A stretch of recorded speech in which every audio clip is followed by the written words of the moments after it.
the UN's human rights chief, has warned that what he called the meagre results and fatal inaction of world leaders at the COP30 climate summit could one day be judged as a crime against humanity.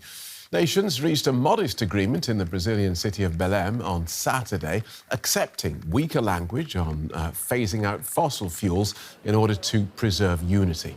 The final deal calls on countries to accelerate their climate action voluntarily, with only an implicit reference to moving away from oil, gas and coal. Well, speaking today in Geneva, UN Rights Chief Volker Türk said the outcome from Belem shows how, in his words, corporate power imbalances play out in the climate emergency. I often wonder how future generations will judge our leaders' actions and their fatal inaction on the climate crisis in 50, 100 years from now. And the question that I have is, could the inadequate response of today be considered ecocide or even a crime against humanity? Well, let's explore some of those issues with Ian Higham. He's a research fellow in environmental politics at the Grantham Research Institute at the London School of Economics. Welcome to DW.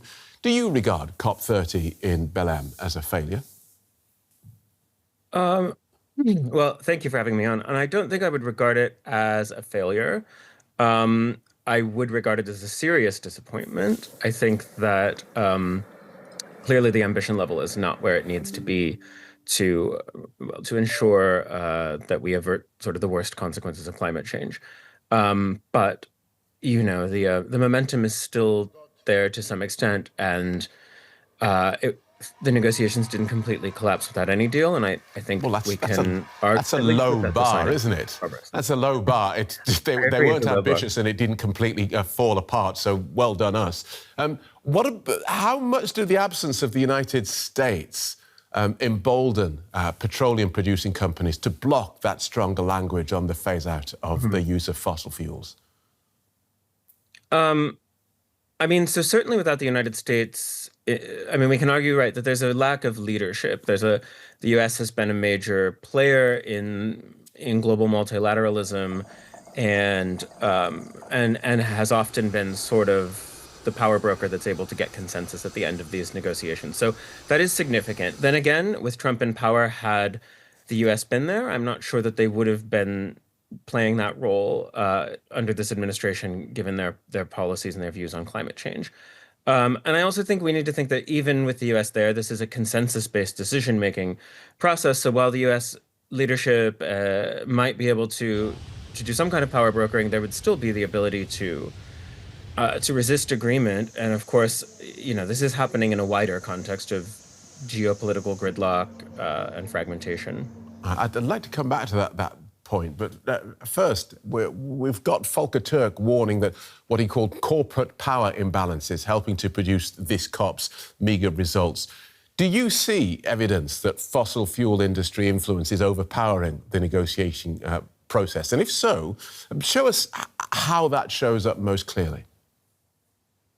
Well, I mean, I think just the numbers make it really clear. So if you look at the statistics, I think it's 1 in 25 delegates at COP, or people attending COP, are fossil fuel lobbyists. That's not new for this COP, we should say. They've always been, or maybe not always been, but for quite a while they've been the largest constituency at COP. So, I mean, just in terms of sheer presence, you know, attendance at events, side events, they're there in very large numbers, much larger than basically anybody else, certainly more than scientists and academics. And so, I mean, right there, you can see that's where it shows up, right? Just their sheer size.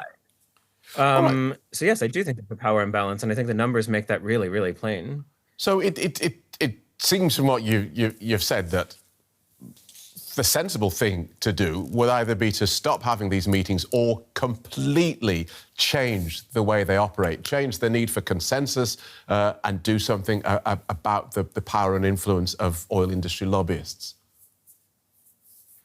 Well, I mean, yes, I guess, but I don't know that it would be possible to completely change this, because that would require consensus agreement once again.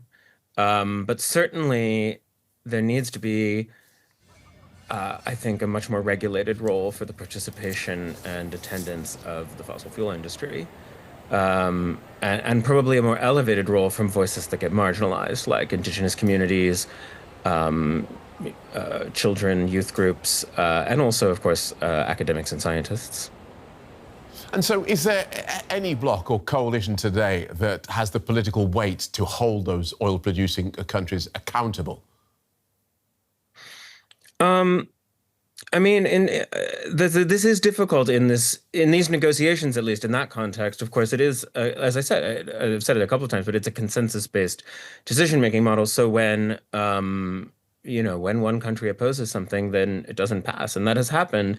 Even in the writing of the Paris Agreement, there were principles that many states wanted, and that Saudi Arabia and the U.S. basically killed. So that's always been there. I think the most we can hope for in the short term, anyway, is for those states that do still have climate ambition, particularly many in Europe, and some in the global South and Latin America. I think they need to lead by example. They need to not, we see this trend in the UK or in Sweden of, well, we're not going to get rid of our goals, but, China's not really doing enough, so maybe we don't have to do so much either. And I think that's really the wrong way to go. Thank you for that. So it's about signaling that. Ian Higham from the Grantham Research Institute. Thanks very much. Thank you.